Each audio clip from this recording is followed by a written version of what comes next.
Hi VC, it's Friday. Another weekend is upon us.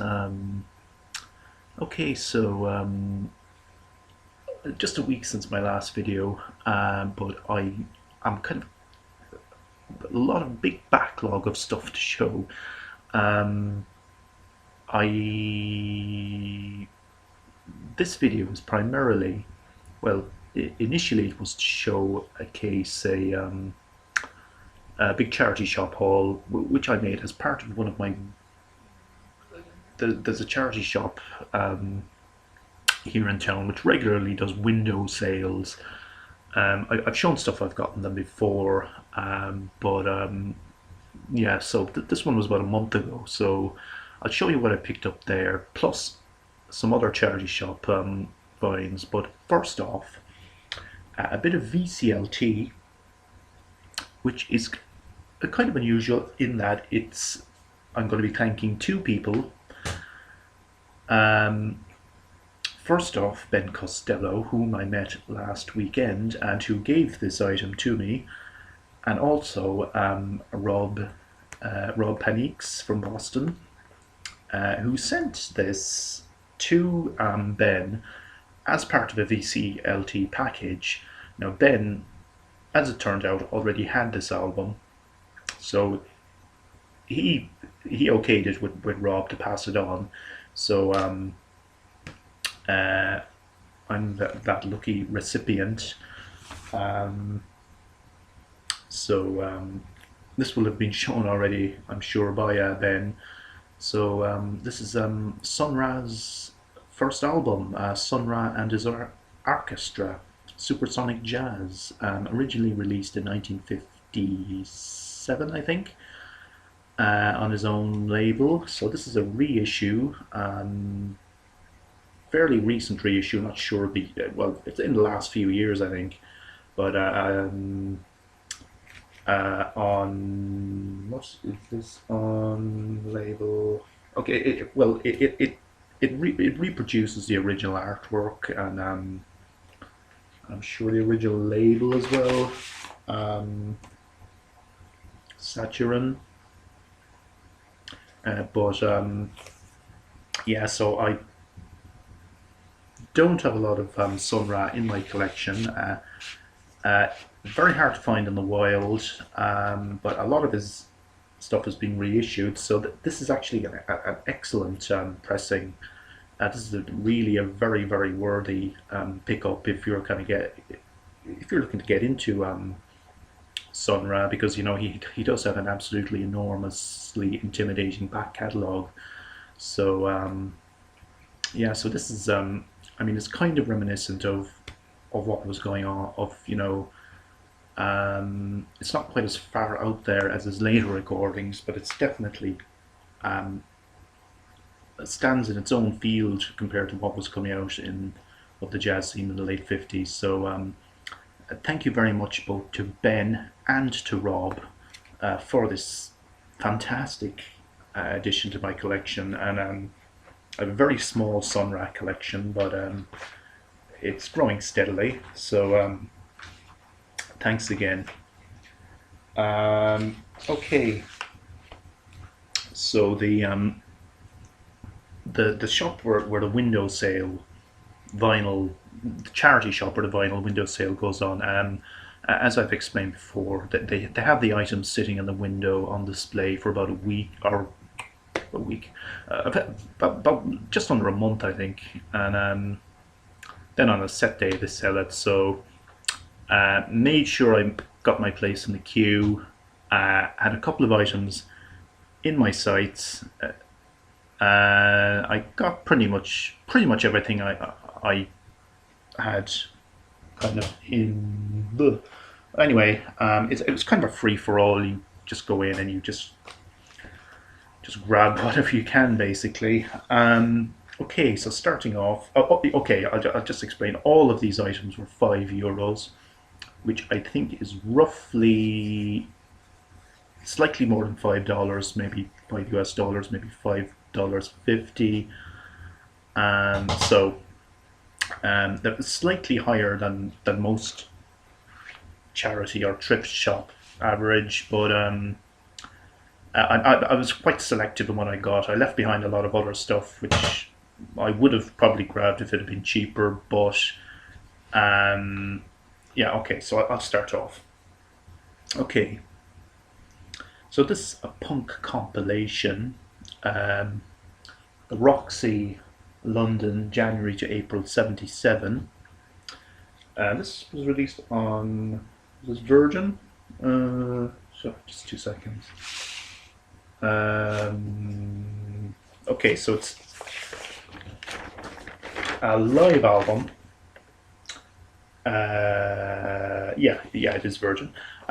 Live album, which was recorded, as the title indicates, a series of concerts played in the famous Roxy venue in London early in 1977, kind of, very early in the UK punk explosion. Now, some of the bands that appear on this include, now specifically, kind of 3 bands that I would be kind of most interested in personally are Wire. Now, Wire contribute 2 tracks, 1-2-XU and Lowdown. Also, there's contributions from the Adverts, the Buzzcocks, and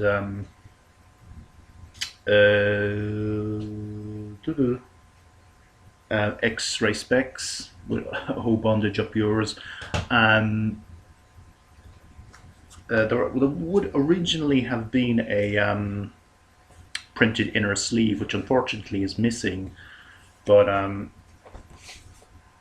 this does have a rather interesting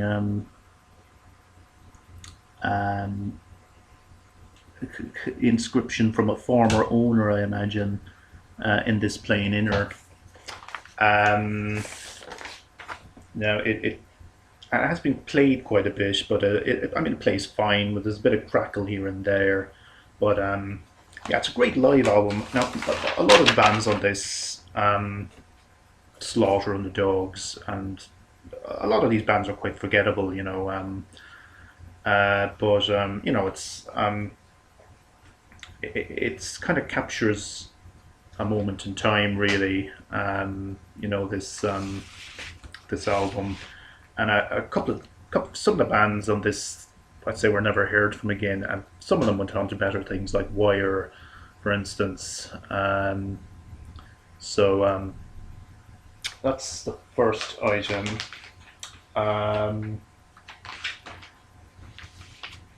Next up, now this is something which I wasn't familiar with, but when I saw the cover, I thought to myself, that has to be an ECM record, and of course it is. So this is by an artist who I'd never heard of before, John Clark, and this is called Faces. Yeah, and this is actually a promo copy. So this is from 1981. Now, John Clark, he plays the French horn, and yeah, so this is actually a really, really good album. The opening track, the Ava Kingdom, which is 15.5 minutes long, is absolutely amazing. It has this kind of almost ambient feel. My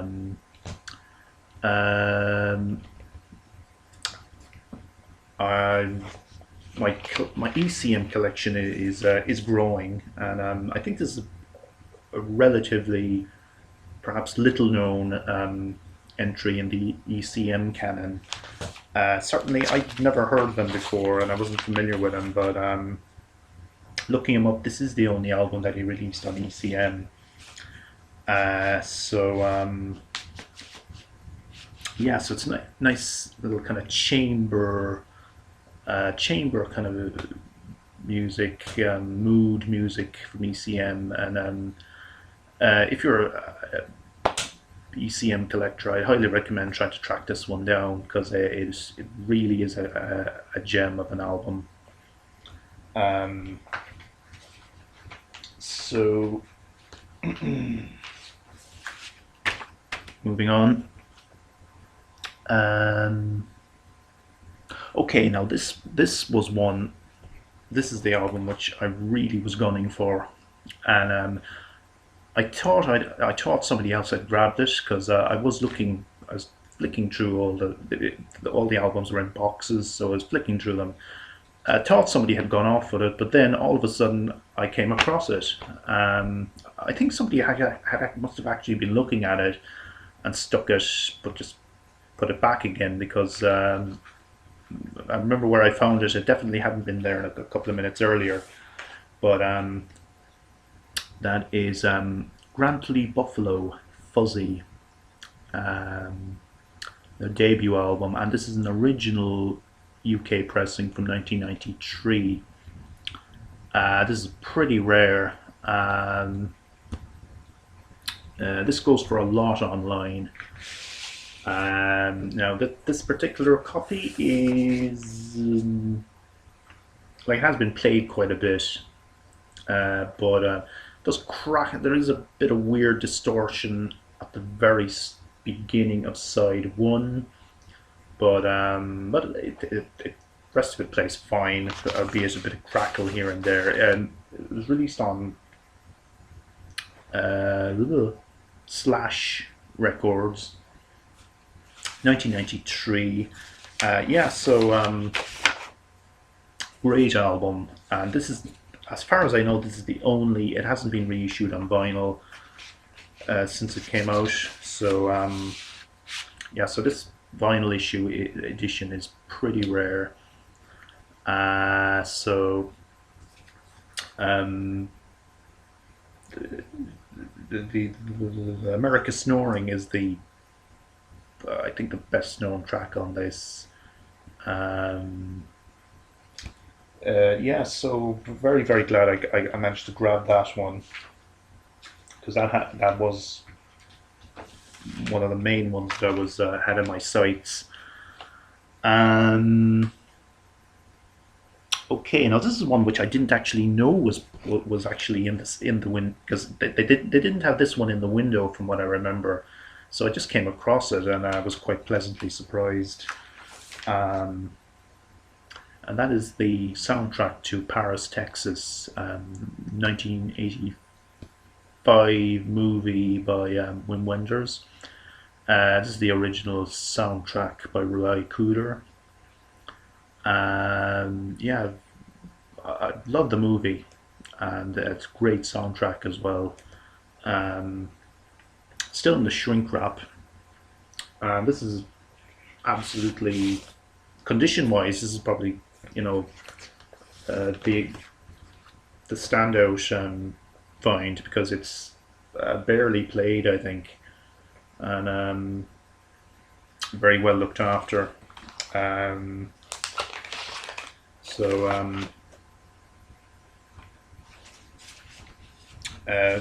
generally go after Roy Cooder's stuff or collect him, but I really do love this soundtrack and the movie that it's that it accompanied. So very happy with that pickup.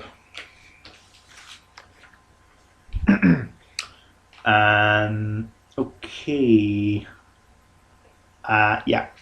Now, this one I wasn't really setting out to pick up, but okay. Yeah, this is one you see around all the time. Mike Oldfield, Omadon. I had it and I was thinking, will I get it, or but then I thought, hell, I'll grab it. Yeah, so don't need to go into this too much, I suppose. I mean, Massively common album, see it everywhere, but I'd never grabbed it. But so I thought I'd take a chance on it. Yeah, it's an album of two halves, I think. It has absolutely fantastic moments, and it has some awful. The awful, I think, is expressed, I think, primarily in the very last vocal track, I think. I don't know. I don't know. The very last track, anyway, has this really annoying vocal track on it. But when this album is good, it's very good, and that is in the instrumental, kind of more ambient, proto-ambient passages. So I probably could have picked it up a lot cheaper if I'd looked. But how, I don't, just get it in the collection. Okay.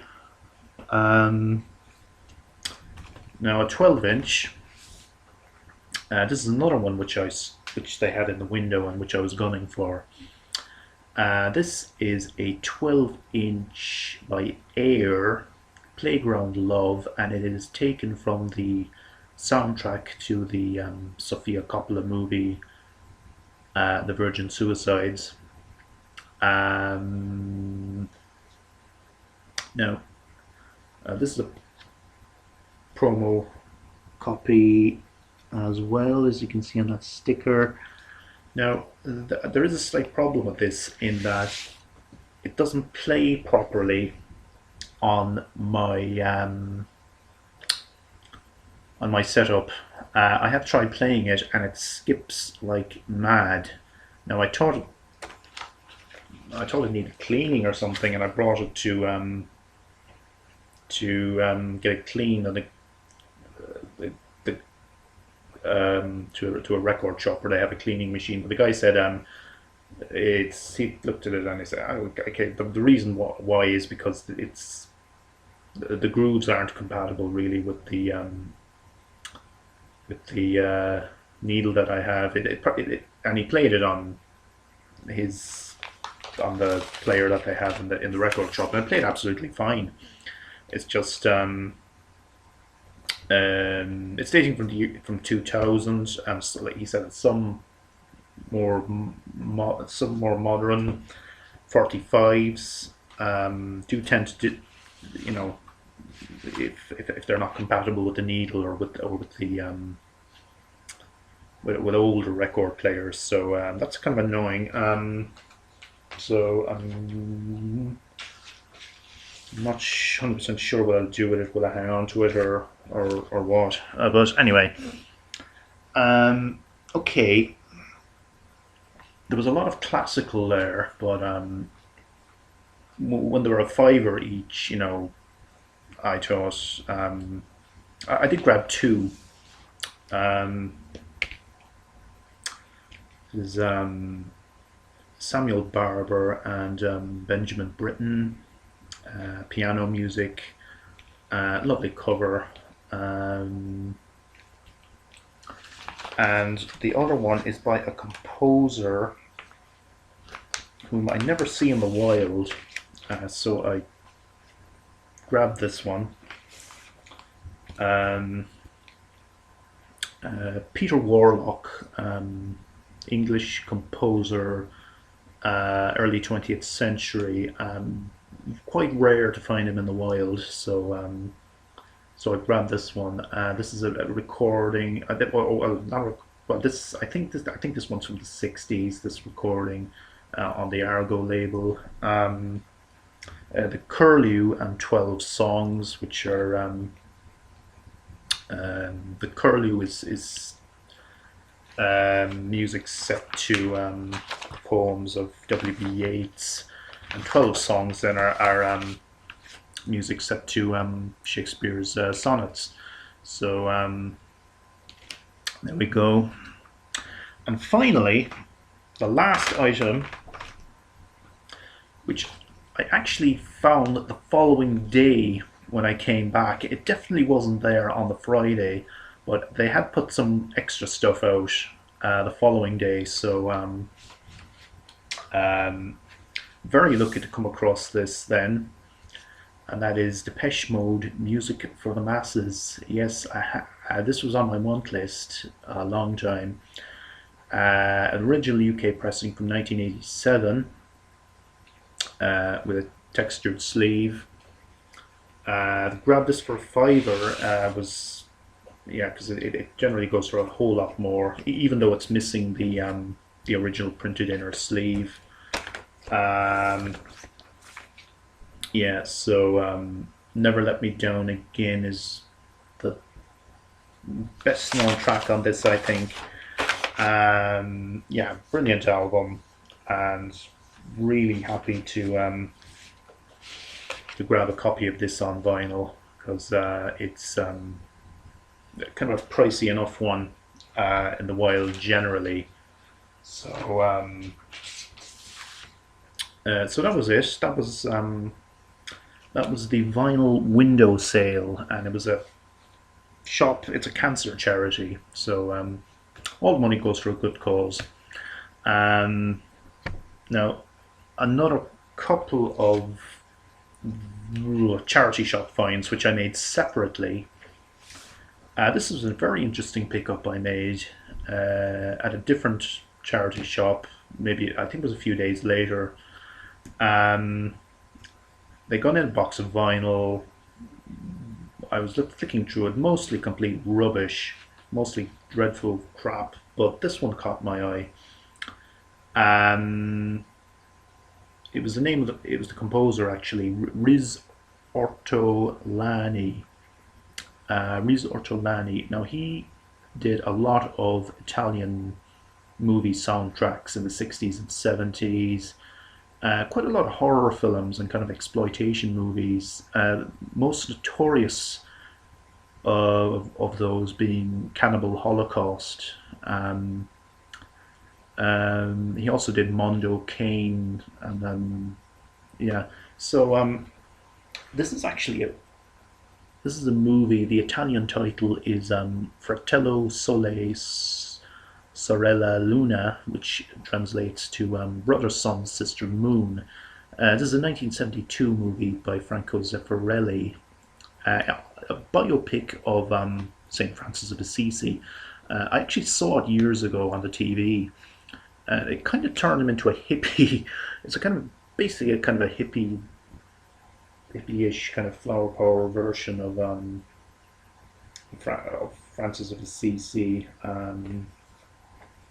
So now, it's a quite pastoral, kind of medieval influenced score. There's one song on here which is co-written by Donovan, but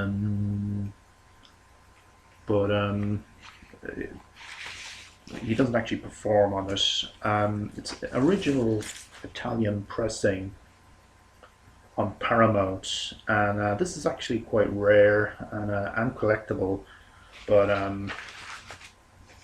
so it was a very nice find to make, because it was actually in among a whole heap of crap, basically. So yeah, I do. Very, very nice score. Yeah, so Riz Ortolani, he's up there with Morricone really in terms of Italian soundtracks, that kind of golden age of Italian movie soundtracks.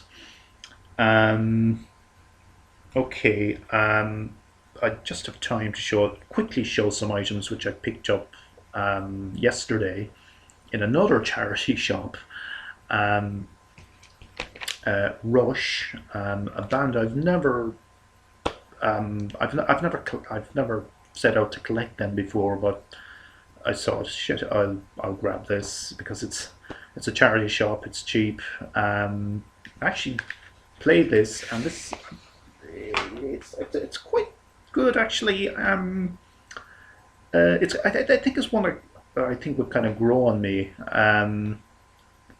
probably need to play it a bit more to kind of fully make up my mind on it, but I can kind of see it kind of warming to it. I think it's their second album, Caress of Steel from 1975, on Mercury, original UK pressing. So yeah, it's another nice find. Okay. Yeah, I think this is kind of a charity shop standard, but I took the plunge and grabbed this Melanie Garden in the City. Yeah, she's a kind of a kind of a poor man's Joni Mitchell, but it's not half bad actually. It's better than I kind of expected. Buddha label, and the other item, hang on, was the another movie soundtrack. William Wyler's The Big Country.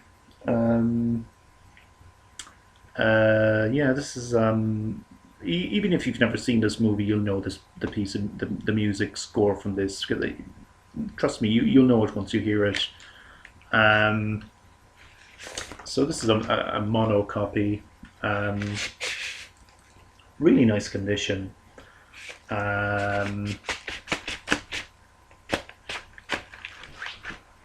So I think I just have just about time to show some CDs. I've grabbed a lot of CDs in charity shops lately, and some of them are really kind of some really excellent pickups.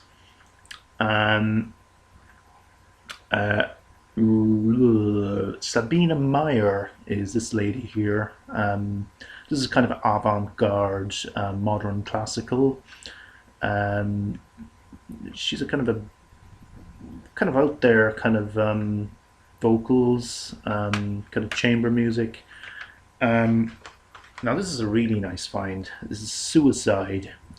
Suicide, that New York electronic duo, Martin Rev and Alan Vega. This is their second album, plus a bonus CD which contains one of their early live shows from 1975. So it's a double CD. Yeah, really nice to find out in a charity shop. I made two finds by two CDs in the same location by Iannis Xenakis.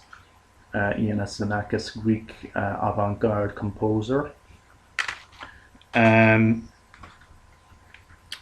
This is Hard to Love a Man by the Electric Magnolia Co.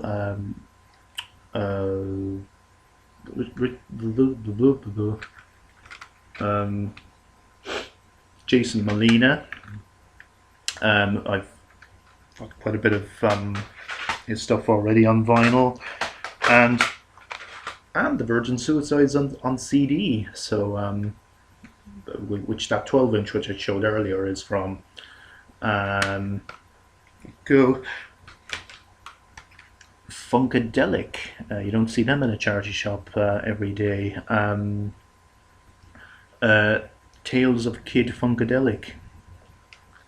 And the video is running. I know the video is running on a bit, but I just have to show that artwork.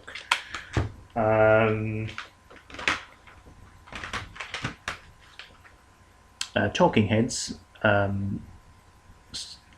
Stop Making Sense, on my want list a long time, and another Sofia Coppola film soundtrack, Mary Antoinette. There's some really interesting stuff on here actually. Everything from Aphex Twin to The Cure to yeah, real interesting kind of mixture there. So okay, I'm gonna leave it at that because the video is running on a bit. I have a lot more stuff to show actually, so keep an eye out for my next video, but have a great weekend.